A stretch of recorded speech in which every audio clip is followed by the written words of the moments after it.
Russia launching a full-scale invasion of Ukraine. Overnight in the capital of Ukraine, the sound of missiles.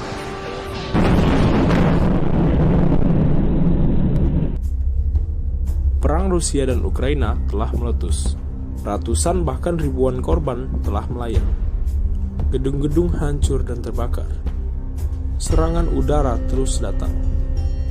Atas peristiwa yang terjadi, tentunya menimbulkan pertanyaan. Apa alasan Rusia menyerang Ukraina? Dan benarkah ini merupakan awal dari Perang Dunia Ketiga?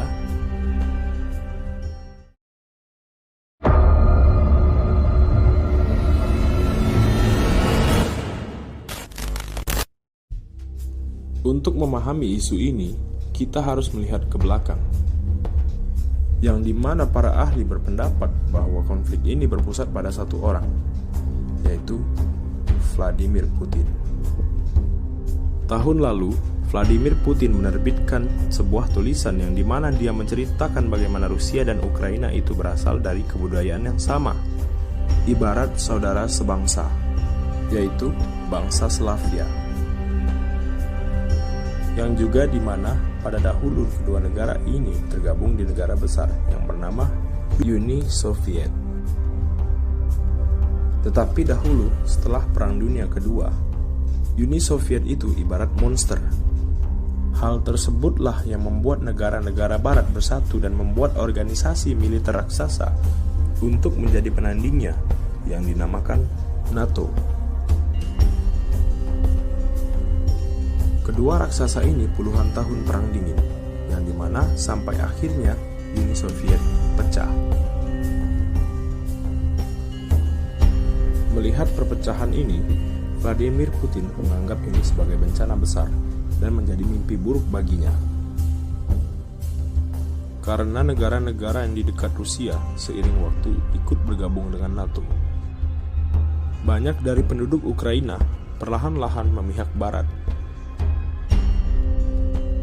Maka dari itu, dulu presiden mereka menjauh dari Barat dan dekat dengan Putin. Hal tersebut justru tidak diterima oleh rakyatnya. Mereka melakukan demo besar-besaran dan melengsarkan sang pemimpin. Pada tahun 2014, Rusia mencaplok sebagian area dari Ukraina dengan tujuan memberikan pengaruh di sana. 5 tahun kemudian, seseorang berlatar komedian berhasil mendapatkan kepercayaan dan menjadi presiden Ukraina. Sejak saat itu, Ukraina kembali dekat dengan NATO. Perlu kita ketahui dari peraturan NATO, yang dimana apabila satu anggotanya diserang, maka yang lain akan ikut berperang.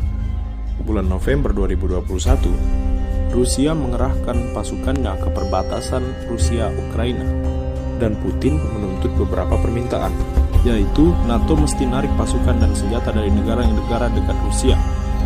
NATO gak boleh nambah anggota baru.